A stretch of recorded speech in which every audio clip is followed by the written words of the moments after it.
Superman number 19, written by Scott Lobdell, art by Kenneth Rockefort. So last issue, a whole lot of just beginning the arc stuff happened, and Hector Hammond is the villain. He's around and he's in Star Labs, and he might be in a coma. So this issue picks up with something completely unrelated. Superman is being attacked by a group called the Sunchurians, I believe. And they apparently have red sun particles in them. They are just in the middle of Metropolis, and it's like, Superman, we thought you'd put up more of a fight. That's why we tried to draw you out in your own city. Why aren't you putting up a fight? And he's like, oh, look up there. And they all look up, and it turns out that he threw a bunch of water containers at them before the fight even started because he knew they'd have red sun particles. And so they all crash down on them. He uses his ice breath to freeze their, all of them in place. And he makes this weird justification that they disguised their ship as part of the city so that he didn't know when they showed up. So then he just lifts up this giant crater out of Metropolis, and it's huge. It is I see the curvature of the Earth, and he just throws it into space. And he's like, well, that's a problem.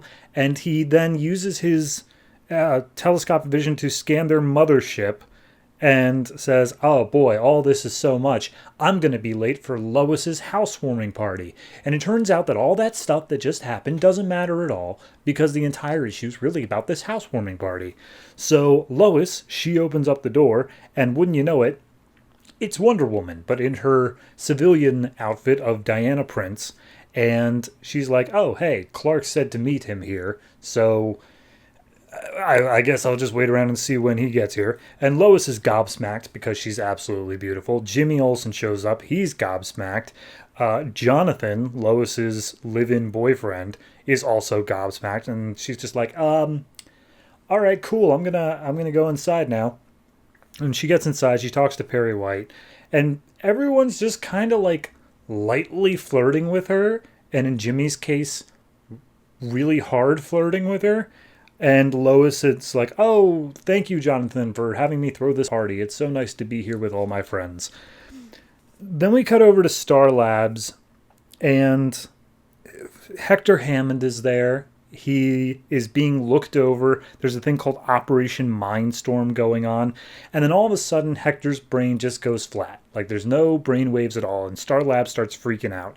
An alarm starts going off, and Orion from the New Gods shows up. He just blasts through a wall and says, oh, geez, that's a disgustingly large head.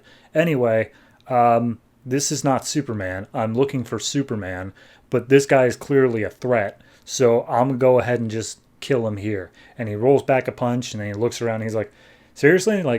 No brain bolt or anything like that? I figured something would be stopping me. And all the Star Labs security guards show up, and they're like, oh, he's under Star Labs protection. Even if he's brain dead, you can't kill him. And he says, brain dead? No. He's not brain dead. He's just, not in his brain. So I have a feeling I know where it is. His brain must be with Superman. And then Orion just flies off.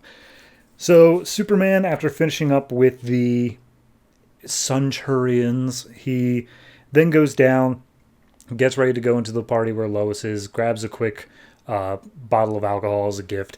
And when he has Lois open the door, she's dressed in a Wonder Woman outfit and kisses Clark on the lips. And then all of a sudden he jolts back and he's like, oh, geez, did I just hallucinate? What the hell was that?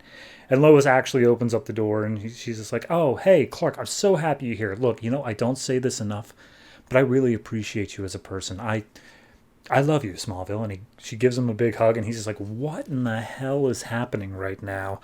So at that point, Perry's talking to Clark, and he kind of just razzes him for doing that big storm out thing he did at the beginning of Hell on Earth.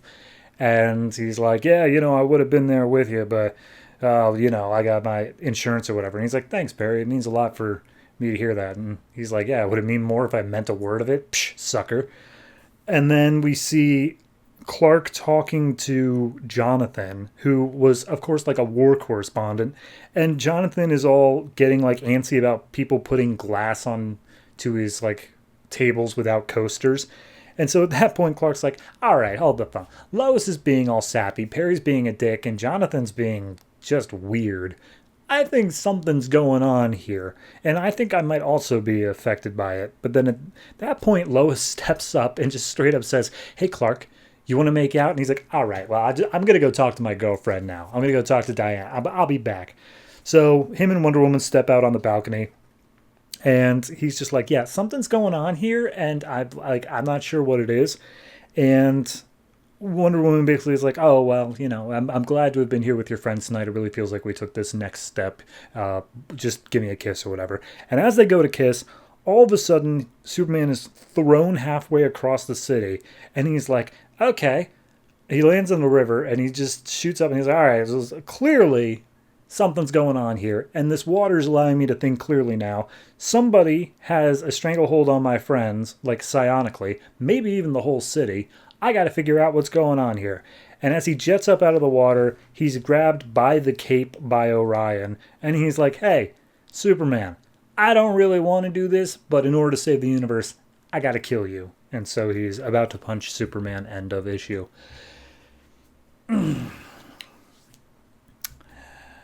I really, really, really, really dislike the meandering plot and like that entire Centurion thing. It's so hard for me to express to you how it didn't feel like any panel was even flowing into the next panel. Like I glossed over that. It took me maybe 30 seconds to describe it. It took 5 pages and none of it was like consecutive. All of it was just these random, like, I'm pretty sure they reused panel art from, I think it was like Action Comics 2 issues ago, of him like throwing these containers. I think that was there. It was so weird of a read. And then throw in that the whole issue is actually about a housewarming party. I'm pretty sure they've been living in this apartment for like at least since the beginning of Superman. Like, I remember him knocking on their door. So yeah, I don't know. This whole issue was just a bit frustrating for me. I like the idea of Superman having to go up against like a mind control sort of villain. It's something that he can't easily punch and therefore is more interesting. But at the same time, it doesn't feel like that's what we're doing. It feels like we're dealing with other random crap and then he's just going to go and punch Hector anyway. So overall, I'm going to give this one like a 6 flat. It's not awful. Kenneth Rocafort's art is fantastic as it usually is, but like I really don't like the way the plot's moving here and I can't see any way it's going to get better.